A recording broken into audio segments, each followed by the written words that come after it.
आपला देश विविध संस्कृतीने नटला आहे. त्यात विविध सांस्कृतिक कला जसे नृत्य, नाटक, चित्रपट, त्यात वेगवेगळ्या प्रकारच्या व्यक्तिरेखा, त्यामध्ये विविधता हे आपण चित्रपटात, नाटकात व इतर कलेच्या माध्यमातून अनुभवत असतो. हे सगळं वास्तव्यात उतरवणारे कलाकार ते आपल्या कलेने प्रकट करत असतात. ते म्हणजे रंगभूषाकार. तर आज आपण पाहणार आहोत अशाच एका सुप्रसिद्ध रंगभूषाकाराची गोष्ट.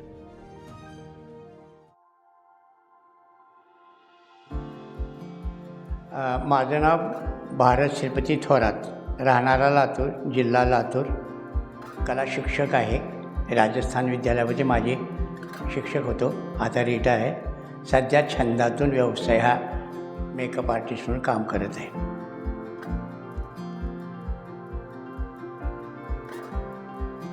मला आवड ही मुळात म्हणजे मी लहानपणापासून म्हणजे लातूर शहरामध्ये टिपऱ्या किंवा त्याला दांडिया त्याच्यामध्ये काय करायचे, कोल खेळायचा. त्याचा एक प्रकार कोल नावाचा राहायचा. हा श्रावण महिन्याच्या पंचमीला हा कुलो इथं लातूरात होत असाय. विविध रंगाचे मुलं पोशाख घालून मेकअप करत येत होते. त्याला रंगभूषा म्हणत होते. रंगोटी चेहऱ्याला रंगरंगोटी लावून ते यायचे. मग अशा वेळेस काय करायचं, मी काय केलं, आपण लहान असल्यामुळे मी 9वी 10वीला असताना आमच्याकडला एक मेकअप आर्टिस्ट तिथला जो करणारा असतो तो नव्हता. आणि मी त्यांचं ते काम करत असताना मी बघत होतो. ऐनवेळी मला काय सांगितलं की आपल्याकडे आज आपल्याला कोलामध्ये विविध रंगाचे पोशाख घालून त्याची सोंगं तयार करायची आहेत आणि सोंगं तयार करायची आहेत. मग आपल्याकडला जो आहे पेंटर, जो त्यावेळेस पेंटर म्हणायचे, तो पेंटर गावाला गेलेला आहे. मी म्हणलं की जसं येईल तसं मी रंगवतो, मला जसा करता येईल तसं मी करतो. मग आमच्या तिथल्या लोकांनी मला पुढाकार दिला आणि मी रंग साहित्य बाजारातून मागवून घेतले. त्या रंगात सफेदा, इंगोळ रंग, व्यासलीन हे प्रकारचे सगळे मागवून घेतले. चेहऱ्याला लागणारा रंग कसा लागतो, मग ते रंग तयार केली. तिथं मी जे पहिल्यांदा त्या पेंटरकडून करत होता तो बघितलेला. मग मी ते तयार केलं आणि तयार करून मला जसं पाहिजे तसं, त्यांचं तर मी पाहिलेलंच होतं, पण त्यांच्यापेक्षा काही मला थोडं काय वेगळं करता येईल का, काय करता येईल का, हा मी प्रयोग केला. आणि तो काढून व्यवस्थित व्यासलीनमध्ये जो चेहऱ्याचा कलर आहे तो कलर तयार केला. आणि तो तयार करून त्याला ग्रास्पिड पेंटिंग म्हणतात, म्हणजे ऑइल पेंटिंग चेहऱ्याला लावण्यासाठी. आणि ते सुरुवात तिथून माझी झालेली. मग हा माझा पहिला प्रयोग. आणि नंतर म्हणजे 1970मध्ये मी आमच्या शाळेमध्ये नाटकं बसायची आणि नाटकामध्ये काम करायचे. मग काम करत असताना चला आपल्याला जसं येतो ना मेकअप, तसं त्यावेळेस आमच्याकडे मेकअप आर्टिस्ट नव्हते, कोणी नव्हते, काय नव्हते. त्याच्या म्हणलं मग आपण करूया. मग आपण केल्यानंतर काय होईल की ते आर्टिस्ट मेकअप करायचे. मग आपण शाळेत जसं आहे तसं पहिलं पावडर लावायचे, चेहऱ्याचे काजळ घ्यायचे, मिशा काढायचे, काजळाने मिशा काढायच्या, म्हणजे सगळं हा प्रकार पहिल्यांदा.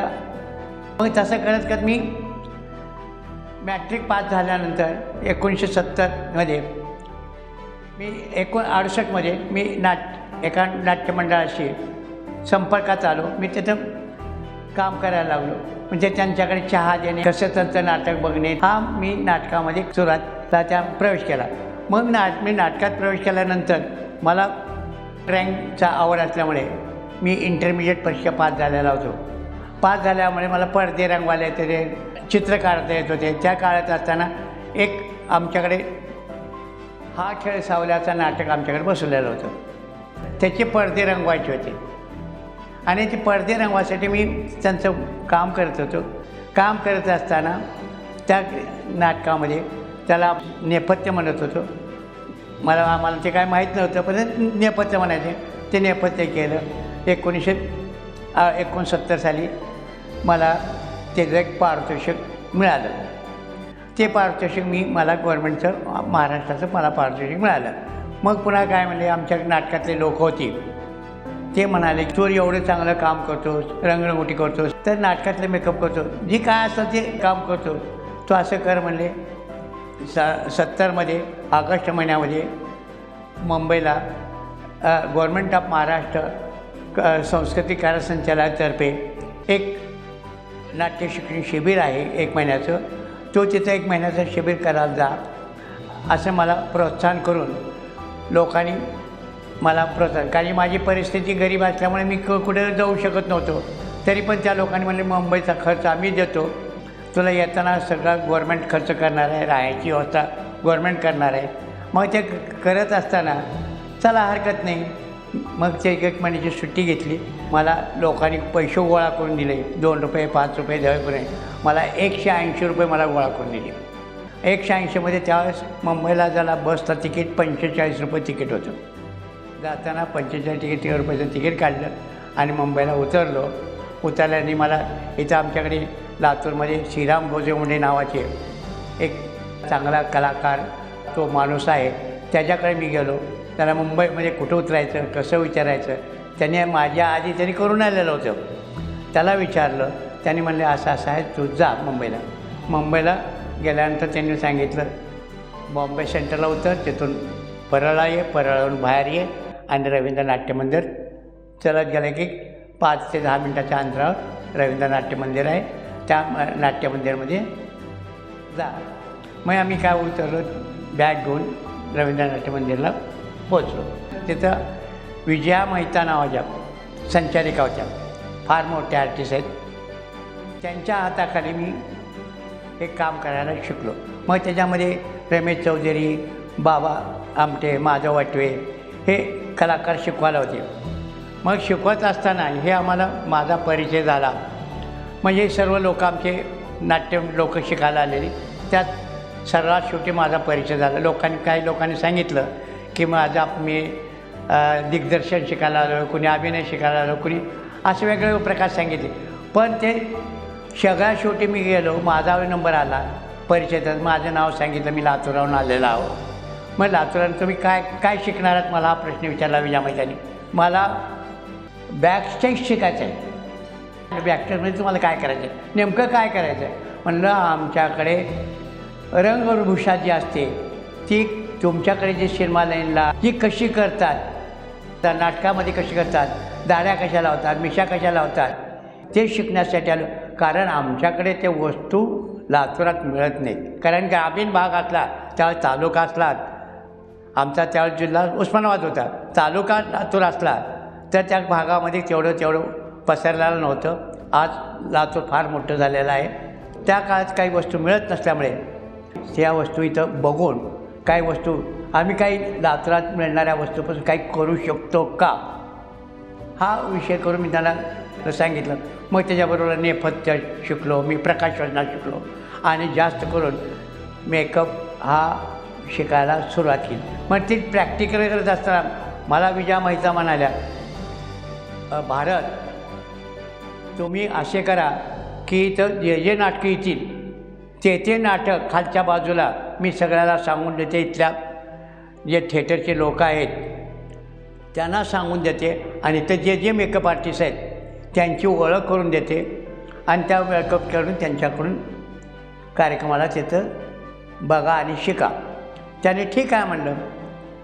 मला तिथं स्वातंत्र्य मिळाल्यामुळे मला आनंद वाटला की मला कुठं अडकून टाकता येते का शाळेच्या बंधनासारखं, बाहेर जाऊ नका, कुठं जाऊ नका, वेळेच्या असं बंधनात येईल असं वाटत होतं. पण ते बंधन आम्हाला नव्हतं, खाली स्वातंत्र्य असल्यामुळे मी ज्याच्यावरचे मेकअप त्यांचं लागला म्हणजे ते नाटकी त्याच्यावर मी जायचं, तिथं बसायचं आणि नुसतं आपलं बघत राहायचं कसं रंगवतात, काय रंगवतात. आणि ते कलाकार संपल्यानंतर तिथल्या एखाद्या मेकअप आर्टिस्टमध्ये ही मेकअपची डब्बी, ह्याला काय म्हणतात, ह्याला काय म्हणतात, ह्याला काय म्हणतात, मग त्यांच्याकडून त्या विषयांची माहिती करून घ्यायची. आणि एक माणूस मला कमलाकर गांगुली नावाचा तिथला जो आहे लाईटमन, त्यांनी मला तिथल्या नाटक असले ते राहायचे, लाईटिंगला असायचे, लाईट करायला सगळं शेटिंग करून द्यायला. आणि ते करत असताना त्यांनी खालच्या मेकअप आर्टिस्टची ओळख करून द्यायची. मेकअप आर्टिस्टची ओळख करून दिल्यानंतर मग त्यांचा कलाकारांचा मेकअप म्हणजे श्रीराम लागू असू द्या, कुणी असू द्या, भक्ती बरी असू द्या, आणि कुणी जे मोठे कलाकार असतील, गोखले असू द्या, जे मोठे कलाकार असतील त्या कलाकाराची ओळख निश्चित करून द्यायची. आणि तिथं ओळख झाल्यानंतर मी तिथं बसायचं, खुर्ची टाकून बसायचं. त्यांचा मेकअप झाल्यानंतर मी त्यांना प्रश्न विचारायचे, त्याला काय म्हणतात? त्याला मेकअप ट्यूब म्हणतात, त्याला पॅनकेक म्हणतात, जे आयलिश कलर असतात, ते वॉटर कलर असतात. अशी त्यांनी मला ओळख त्या वस्तूंची करून दिली.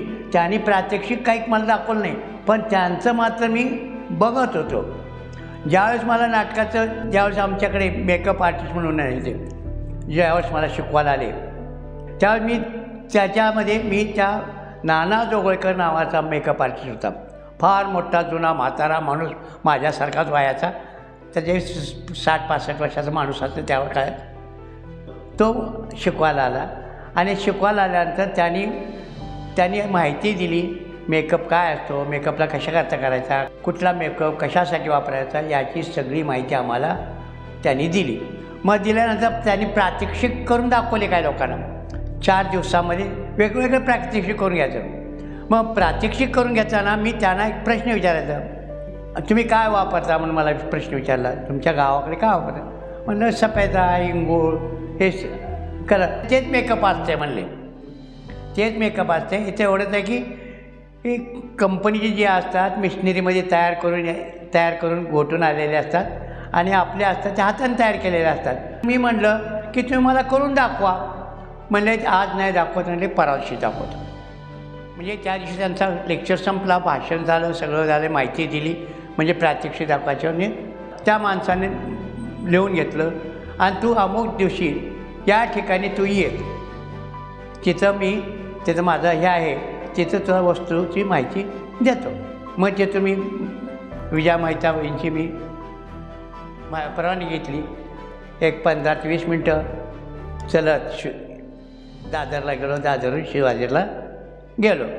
त्यात सांगितलं तर आधी 1 तास आधी, अर्धा तास जाऊन पोचलो तिथं. मग त्यांची वाट बघितलं, म्हणजे मेकअप आर्टिस्ट आलेत काय ते, हा येत म्हणजे जाऊ म्हणजे मध्ये बसलेत म्हणले, शेड करून दाखवला आणि हे अशा पद्धतीने मेकअप करायचा आणि तेच कलर आहेत. ते एका मॅन्युफॅक्चर ते मेकअप आर्टिस्ट म्हणून काम करत होते, म्हणजे तयार करण्यासाठी. आणि ते करत असताना त्यांनी सांगितलं की असे तयार केले की मेकअप आहे. आणि तीच थेरी मी लातूरला आल्यापासून शिकलो. आणि मग दाढ्या मिशा कशा लावायच्या ते मग प्रात्यक्षिकमध्ये मला त्यांनी शिकवलं. आणि ते त्या दिवशीपासून मनात धरलं की मी मेकअप आर्टिस्ट व्हायचं. आणि काही होईल पण आपल्या लातूरात कुणी मेकअप आर्टिस्ट नाही आहे. तर मी 53 वर्षापासून आजपर्यंत मेकअप म्हणून मी काम करतो आणि निर्णालय मी प्रयोग करीत गेलेलो आहे. आणि जे मेकअप आर्टिस्ट येतात लातूरला नाटकामध्ये येतात त्यांच्याशी संपर्क साधायचा, त्यांच्याकडून नवीन काय मिळते का त्याच्याकडून माहिती घ्यायची आणि ते मी स्वतः तयार करायचा प्रयत्न होतो. अशा रीतीने मी काय केलं, मेकअप हा शिकायला सुरुवात झाली. काय पहिल्यांदा मेकअपचे काही प्रकार नाहीत, परंतु आपण तयार केलेले मेकअपचे प्रकार आहेत. म्हणजे किती प्रकार आहेत, काय करायचे, कुठला मेकअप करायचा, कसा करायचा, हे आम्ही तयार केलेले मेकअपचे आहेत. मेकअप आर्टिस्ट तयार करत असतो. मग त्याला काय कोणता मेकअप पाहिजे. पहिल्या जुन्या काळामध्ये दशावतार नावाचा किंवा केरळमध्ये असलेला एक प्रकार पहिला सुरुवातीला राहायचा, जे आजकाल त्याला आपण म्हणतो महालक्ष्मीचे मुकुटे असतात ना, तशा पद्धतीचा मेकअप हा पहिल्या सुरुवातीच्या काळात केला जात होता.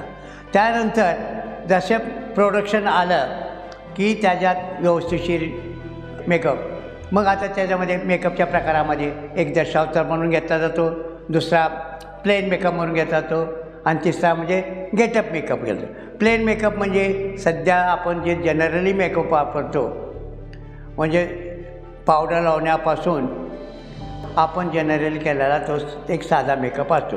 त्या साध्या मेकअपमध्ये सामाजिक नाटकं ज्याचे म्हणजे आहे त्या चेहऱ्यावर जशाल तसे लावणे, तो साधा मेकअप राहायचा. आणि ते मेकअप झाल्यानंतर तिसरा प्रकार म्हणजे गेटअप मेकअप.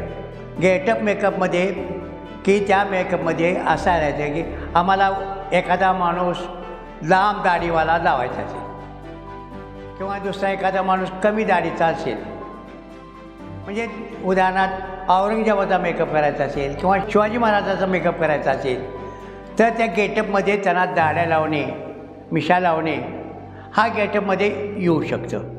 त्याच्यानंतर दुसऱ्या गेटअपमध्ये त्याच्याच प्रकारामध्ये एक प्रकार असा येतो की तुम्हाला जे पाहिजे, मग आता एखादा आपण दिसायला देखणा मुलगा आहे पण त्याला आपण म्हाताऱ्याचा रोल दिलेला आहे, म्हाताऱ्याचा ओल्ड मॅन मेकअप दिलेला आहे. तो मेकअप करत असताना त्याच्यावर येणारा गेटअपमध्ये म्हणजे त्याच्या चेहऱ्यावर रिंकल येतात, वय त्याचं दाखवण्यासाठी हा गेटअपमध्ये येतो. त्याच्यामध्ये गेटअपमध्ये आम्हाला एखाद्या नाटकामध्ये मार लागलेला असेल, चेहऱ्यावर मार लागलेला असेल तर त्या मार लागलेला त्या खुणा हे मेकअपमध्ये दाखवल्या जातात. हा मेकअप सध्या त्या अशा गेटअपमध्ये येतात. त्याच्यानंतर दुसरा गेटअपचा प्रकार म्हणजे भुताटकी जे प्रकार आहे हॉरर, त्याच्यामध्ये त्याचीसुद्धा मेकअप हा गेटअपमध्ये प्रकार येतो. अशा पद्धतीने मेकअपचे प्रकार येऊ शकतात. आणि आताच्या जे आहे जुन्या काळामधल्यामध्ये ना आजच्या काळामधला जो फरक आहे की त्यावेळेचा काळ सुधारित नव्हता. आताच्या काळामध्ये काय झालं, मेकअपमध्ये इतकी सुधारणा झाली की सिनेमा लाईनला आपल्याला जसा पाहिजे त्याचा गेटअप हा करून घेतला जातो, एवढं फरक आहे. म्हणजे आता एखादा तुम्हाला कुठलाही हॉरर पिक्चर असेल, जे पाहिजे ते त्याचे मेकअपमध्ये हॉररमध्ये ह्याच्यामध्ये ते दाखवले जातात सिनेमामध्ये. आणि आताच्या काळामध्ये सगळ्या सोयी मिळालेल्या आहेत, प्रोडक्शन तयार झालेले आहेत. लोखंड नावाचा लबराचा एक प्रकार असतो, तो चेहरा लावला जसा पाहिजे तसा तो थिकनेस त्या चांगल्या माणसाला काय पाहिजे तसं त्याला बनवतो. उदाहरणार्थ तुम्हाला महात्मा गांधी बनायचं असेल, महात्मा गांधीला टक्कल लावायचं असेल, ते लोखंड लावून टक्कल लबरापासून तयार केलेला टक्कल तयार असते, ते आपल्याला ओळखू येत नाहीत. हा गेटअप हा एक प्रकार आणि प्लेन मेकअपमधला हा दोनच प्रकार. गेटअपमध्ये अनेक प्रकार प्रयोग केले जातात. मी जे मेकअप केले, मी शाळेत शिक्षक असताना आमच्या शाळेमध्ये कधी गॅदरिंगचा हा प्रकार आताच्या काळातल्या गॅदरिंगमध्ये आणि आम्ही केलेल्या गॅदरिंगमध्ये फार तफावत आहे. आमच्याकडे 5-5 बालनाट्य बसायचे. मग बालनाट्य बसवत असताना की आपल्याला काय पाहिजे, मग आपण मी कलाकार असल्यामुळे, आर्ट कलाकार शिक्षक असल्यामुळे मला जे काय पाहिजे आम्ही कुठं बाहेर बघायला जात नव्हतो, आपल्या मनाने आम्ही तयार करायचं. आपल्याला एखादं श्रीकृष्ण करायचं आहे, मग कागदाचा टोप तयार करणे, केस लांब करायचे, ते केसाची लांब तयार केली, बाजाराचा आंबाडा आणायचा, त्याला हे करायचं आणि त्याला काळा रंग देऊन केस लांब करायचे, जसं पाहिजे तसं त्या काळामध्ये आम्ही तयार करायचं. म्हणजे बालनाट्यामध्ये राक्षस पाहिजे म्हणजे आम्हाला त्यावेळी राक्षस असेल तेवढे कपडे मिळायचे नाही, तर घोंगडी वापरायची. घोंगडी अंगाला गुंडाळून फाटकी घोंगडी आणून ते राक्षसाचा, मग त्याच्या चेहऱ्यावर कसा पाहिजे त्याचा काळा चेहरा असतो, त्याचे दात कसे असतात, त्याचे दाताचे कसे असतात, मग त्या रंगाद्वारे तसा त्याच्यावर चेहऱ्यावर इफेक्ट आणायचा आणि आम्ही अशा पद्धतीने शाळेत हे मेकअप करायचं. मग हे मेकअप करत असायचे. मग मेकअप करत आम्ही काय केले, मग राज्यस्पर्धा. मग राज्यस्पर्धेमध्ये मी जे शिकून आल्यानंतर इतर मोठमोठ्या कलाकारांचे मेकअप पाहिलेले, पणशीकरांचं म्हणा, श्रीराम लागूचं म्हणा, तनुजाचं म्हणा, अनेक लोकांचे मेकअप पाहिले मी. त्याचा उपयोग आम्ही नाटकातल्या राज्यस्पर्धेमध्ये उपयोग करायचा. लातूरमध्ये नाट्यस्पर्धा असल्यामुळे मंडळ आहेत. पहिल्यांदा लातूरमध्ये एक कोलोपासक नावाचं एक मंडळ सगळ्यात जुनं मंडळ आहे. त्याच्यानंतर एक नवयोग नाट्य मंडळ आहे आणि तिसरं रसबार नाटक. ही 3 मंडळ पहिल्यांदा होती. हा तिन्ही मंडळाचं मेकअप आर्टिस्ट म्हणून मी काम करायचं. म्हणजे मी शिकून आल्यानंतर मी कुठली मानधनाची अपेक्षा त्यावेळेस केलेली नव्हती. मी म्हणायचं बाबा मला साहित्य आणून द्या, मी करतो. मग त्यांना ते काय जे लागत नाही, आपल्याला आज 2 दिवस आधी 4 दिवस आधी आम्ही प्रयोग करायचा. ते डायरेक्टर म्हणायचे बघ याच्या चेहऱ्यात काय बदल करता येते का, जरा वय वाढव बरं, त्याच्यात नाही आणखी थोडं वाढव आणि थोडं, याच्यातून आम्ही राज्य स्पर्धेमध्ये निरनिराळे प्रयोग करत गेलो.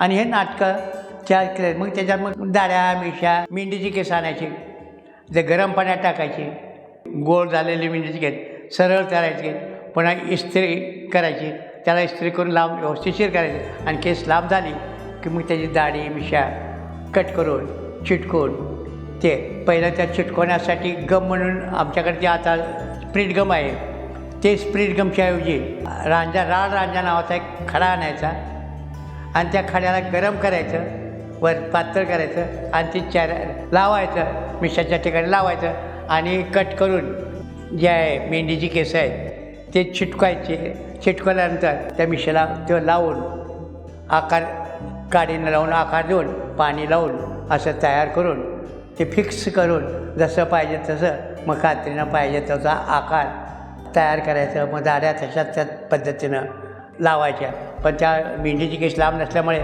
तेवढी राहायची नाही. मग बाजारात गंगावणे आणायची केसाला मुलीला बांधायला लावायला, आणि ती केसाची गंगावणे आणायची आणि ते कट करायचे लांब लांब, ते राळमध्ये चिटकून ऋषी त्यावेळेस करायचे. म्हणजे अशा आता आजकालच्या ह्यामध्ये मेकअपमध्ये जसं पाहिजे तेवढे लांबाचे नायलॉनचे केसाचे वीग येतात, त्यानंतर नायलॉनचे केसाचे दाढी येतात, जसे पाहिजे तितक्या लांबाची पांढरी दाढी, काळी दाढी, ग्रे दाढी, हे सगळे आताच्या नवीन ह्याच्यामध्ये वस्तूमध्ये येतात. आणि निरनिराळ्या नाटकामध्ये काम करत असल्यामुळे निरनिराळ्या नाटकात भरपूर नाटकामध्ये राज्य स्पर्धेची भरपूर जवळजवळ 30-35 नाटकं झाली. 30-35 नाटकामध्ये काम करतो. त्या काळाला बक्षीस हा प्रकार नव्हता, तरी पण आम्ही ते बक्षिसाची कधी अपेक्षा केली नाही. त्या काळातला भाग वेगळं नाटकं केली प्रयोग, आणि आम्हाला मंडळ सगळं साहित्य देत असल्यामुळे आम्ही ते करत गेलो. एवढंच आहे की तिथं गेल्यानंतर आपण सिनेमामध्ये गेल्यानंतर ज्यावेळी मी सिनेमामध्ये लातूरमध्ये झटपट ते करूची खटपट श्रीराम गोजवण्याने एक सिनेमा तयार केला. त्यांचा एक मेकअप आर्टिस्ट होता. त्यांच्या मेकअप आर्टिस्टला मदत करण्यासाठी मला बोलून घेत होतं. मी त्या मेकअप आर्टिस्टला मदत करण्यासाठी मी तिथे गेलो. त्यांनी काय आणलं मला माहीत नाही, तरी पण ते काय बघितल्यानंतर मी ज्यावेळेस तिथं वस्तू पाहिल्या, म्हणजे आपल्या नाटकामध्ये असलेले जे आहे ते मेकअप आणि आपण सिनेमामधला मेकअप जवळजवळ सारखा असतो. एवढंच आहे की सिनेमामध्ये चेहरा क्लीन करण्यासाठी थिकनेस म्हणजे जाड जरा थोडा मेकअप केला जातो, म्हणजे आपल्या चेहऱ्यावरचे डाग दिसून नये म्हणून थिकनेसपणा असतो. सगळ्या व्यवस्थित ते थिकनेसपणा त्या सिनेमामध्ये केला जातो. आणि ते थिकनेस टिकवण्यासाठी ज्या शूटिंगला तो माणूस जातो, कलाकार जातो, त्याच्याबरोबर म्हणजे सहाय्यक जे मेकअप आर्टिस्ट असतात, बा तू ह्यांच्याबरोबर तू बघ, तू त्या कलाकाराला बघ, तू ह्या कलाकाराला बघ, असं ते सांगतात. मग आम्ही काय करतो, तेवढं जे आम्हाला सांगितलं तेवढं आम्ही त्यावेळेस सुरुवातीला त्यांच्याकडे पावडर लावणे, स्प्रे पंप पाण्याचा घेणे, थिकनेस टिकवण्यासाठी ते वरचा मेकअप निघू नये किंवा घामेनं पसरू नये, कारण त्या इतक्या पॉवरफुल लाईट असतात की त्याच्यामुळे मेकअप उतरण्याची शक्यता असते. म्हणून ते वॉटरप्रूफ पाणी, त्याच्यावर पावडर लावणे, हा थिकनेस पुन्हा केसाची रचना जशी आहे तशी केशा रचने, स्प्रे पंप ठेवायचा, त्याच्यावर तसं करून वळण देणे, हा सुरुवातीला अशा करायचं. किंवा एखादा मेकअप सांगितलं, त्यांच्या हाताखाली काय राहिलं की त्यांनी आम्हाला सांगायचे प्लेन मेकअप करा, प्लेन मेकअप केला, ह्याच्यात थोडा असा गेटअप करा, मग ते गेटअप पाहिजे, नाक सरळ करा, मग इथल्या बाजूचं ते जसं त्यांनी जो मेन आर्टिस्ट आहे, मेकअप आर्टिस्ट आहे किंवा डायरेक्टर आहे, त्यांच्या पद्धतीनं तो मेकअप त्यांना करून द्यायचा. हा सिनेमामध्ये पण तो स्किन कलरचा तो मेकअप तयार केला जातो, त्या चेहऱ्याचा मेकअप, आणि त्यांनी आपल्याला तयार केलेल्या वस्तू देतात किंवा आपण स्वतः तयार करावं लागतं. आणि तो मेकअप केल्यानंतर शूटिंग केली झाला म्हणजे फोटोग्राफर आपल्याला फोटो काढून घ्यायचा आणि दुसऱ्या दिवशी तो सीन दाखवायचा आहे, पण त्याचा वय तोच दाखवायचा आहे, सगळं तोच दाखवायचा आहे. कारण आपल्यामध्ये आपण आज केलेला मेकअप पुढे तसा येईल निश्चित नसतं, म्हणून तो फोटो आम्हाला त्या कॅमेरामधले फोटो दाखवायचे, ते आम्हाला फोटो प्रिंट करून द्यायचे, आणि अशा पद्धतीनं करायचे. आणि जुन्या काळामध्ये मेकअप जे होता सिनेमाला त्या ब्लॅक अँड व्हाईट राहायचा. त्याच्यात बदल नाही. सिनेमामध्ये नाटकामध्ये कुठलाही फरक राहायचा नाही. पण ती गेटअप जसे नाटकामध्ये जसं गेटअप करतात तसं सिनेमामध्ये गेटअप करतात. एवढं जरी शूट करता पुरता तेवढं शूट 1 पीस असेल, 2 पीस असेल, 3 पीस असेल, 1 पीस 5 मिनटाचा 10 मिनटाचा पीस असेल, 10 वेळेस त्याचं शूट करत असताना 10 वेळेस त्याला ते पॅच व्यवस्थित आहे का नाही ते बघणे त्यावेळेस मेकअपमधला हा सिनेमा लाईनमध्ये. आणि टी व्हीमध्ये सुद्धा तसाच केला जातो. टी व्हीमध्ये लाईव्ह करत असताना शूट करत असताना त्याचा मेकअप करत असताना की आपण करताना त्याने आधी आपल्याला मॉनिटरवर पाहिजे जसा पाहिजे तसा ते मेकअप पहिल्यांदा करून घेतात. हा मी ज्यावेळेस टी व्हीमध्ये टी व्हीमध्ये ज्यावेळेस काम करत होतो काव्यहास संमेलन त्या ह्याच्यामध्ये करत असताना आम्हाला मॉनिटरमध्ये मेकअप केल्यानंतर हे असायचं जर डाग लागला आहे ते डाग कमी कर, प्लेन कर, असं कर. आणि त्याची शूटिंग आउटडोअरला नसायची, इनडोअरला राहायची. आणि इनडोअरमध्ये असल्यामुळे ते प्लेन मेकअप व्यवस्थितशीर त्याने मेकअप करायचे. म्हणजे पहिल्याच्या काळामध्ये जो ना तोच मेकअप तोच राहायचा, आताच्या काळामध्ये तोच मेकअप राहायचा. पण एवढंच की प्रोडक्शन जरा चांगले आलेले आहेत. म्हणजे कंपनीचे अनेक कंपनीचे प्रोडक्शन आलेले. पहिले मफेचे होते, स्टारचे होते, अनेक ह्याचे कंपनीचे होते. आता निरनिराळ्या कंपनीचे PVC आहे, स्टार आहे, अनेक कंपनीचे आता मेकअप आर्टिस्टला आलेले आहेत. आणि पॅन्ट आता त्याच्यामध्ये पॅन्ट स्टिक निघाले आहेत, प्लॅन प्लेट निघाले आहेत. म्हणजे मेकअपमध्ये निरे कलर प्लेट निघालेले आहेत. म्हणजे कॅरोलॉनचे कलर प्लेट आहेत. अनेक प्लेट हे टी व्हीचे मेकअप आणि सिनेमाचे मेकअप निघालेले आहेत. आणि त्याने इझी मेकअप आर्टिस्ट आता इझी आहे. बाहेर आता प्रयोग करायचे नाही. पहिल्या जुन्या काळामध्ये तयार करून लावायचे. आपण आता तयार नाही. आता जे पाहिजे त्या माणसाचा शेड तयार मिळतो. म्हणजे चेहऱ्याचा स्किन कलरचा तो शेड मिळतो. काळ्या माणसाचा शेड मिळतो. मग त्याचे फक्त मेकअप आपला चेहरा स्पष्टपणे चांगला दिसावा म्हणून टी व्हीमध्ये किंवा सिनेमामध्ये हा दिसावा म्हणून मेकअप केला जातो. आणि ते गेटअप असेल तरच फरक पडतो, नाहीतर फरक बदलत नाही. नाटकामध्ये वाद सुनवा या नाटकामध्ये, कमर्शियल नाटकामध्ये शिंदे, ज्योती पालेकर असे अनेक नाटकं. आणि पण त्यांच्याबरोबर मी काम केले व्यावसायिकमध्ये नायका नाटकामध्ये काम केले. बाकीच्या कुठल्या नाटकात केलं नाही. सिनेमाच्या लाईनला एवढं मात्र मदतनीस म्हणून इतर आतोरामध्ये आला कोणी त्यांना बोलवलं त्यांना मदतनीस द्यायचं. जे मानधन देईल ते गपचूप घ्यायचं, निघून यायचं. पण त्यांना मी म्हणलं नाही की मला आमचं कारण काय, आम्ही मदतनीस असल्यामुळे आम्हाला नावाचा प्रश्नच नाही. कारण मेन माणूस असतो त्यांचा, जे कॉन्टॅक्ट केलेला माणूस असतो त्यांच्याशी असतं, तो मेन माणूसाच असतं. या 2000 माझ्या मताने म्हणजे 70पासून 2020पर्यंत कुठल्याही राज्यस्पर्धेमध्ये पारितोषिक दिलं जात नव्हतं. म्हणजे कुठल्याही त्याला मानधनावरच काम करावं लागत होतं. त्याचं कुठल्याही त्या गव्हर्मेंटानं कधी त्याला पारितोषिक दिलेलं नाही. ह्या 2020पासून 18-19पासून जे नाटकाला स्पर्धेमध्ये जे भाग घेतात त्या गव्हर्मेंटने त्याला पारितोषिक द्यायला सुरुवात केलेली आहे. मग त्यावेळेस आतापर्यंत मला नाटकात पारितोषिक मेकअपला पारितोषिक मिळालेलं नाही आहे. मेकअपला पारितोषिक मिळाले, अमुक मिळाले असं काही आमच्याकडे त्या काळात नव्हतं ना. आता द्यायला आले. मग आता द्यायला असल्यामुळे त्या प्रत्येक नाटकाला वेगळं त्यांच्या अपेक्षेप्रमाणे ते नाटकाला पारितोषिक द्यायला सुरुवात झालेली आहे. पहिल्याच्या काळात नव्हते. पहिलं टी व्हीवरसुद्धा मेकअप आर्टिस्टला दिलं जात नव्हतं. आता त्या अवॉर्ड म्हणून ज्यावेळेस सुरुवात झालेली आहे, जी टी व्ही असो, कलर टी व्ही असो किंवा आणखी कोणत्या टी व्ही असो, वर्षातून एक वेळेस त्या अवॉर्ड देतात. म्हणजे त्या सिरियलला देतात. त्या सिरियलला त्यावेळेस पण देत नव्हते. हे जवळच्या 7-8 वर्षामध्ये टी व्हीमध्ये जे लोक करतात त्यांना पारितोषिक द्यायला सुरू केलेले आहे.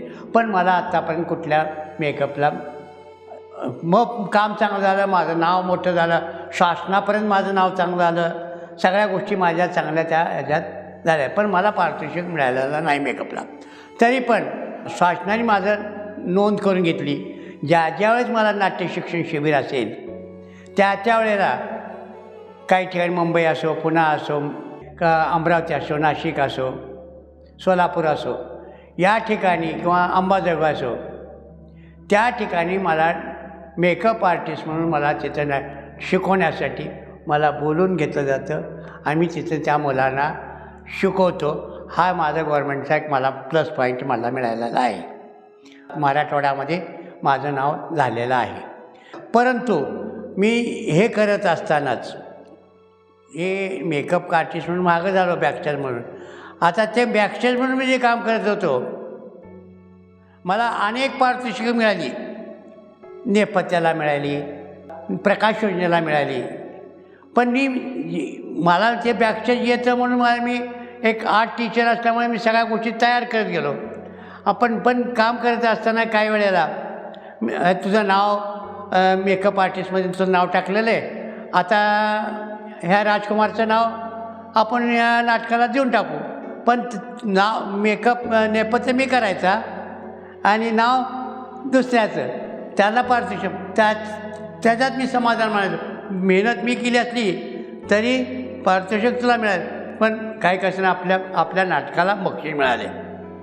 हा आमचा त्याचा उद्देश आहे. त्यानंतर मी शेवटी म्हणून मी विचार केला, आपण एवढी मेहनत करायची, मला मेकअपचं नाव नकोच म्हणलं, मला मेकअपचं नाव नाही टाकायचं म्हणलं.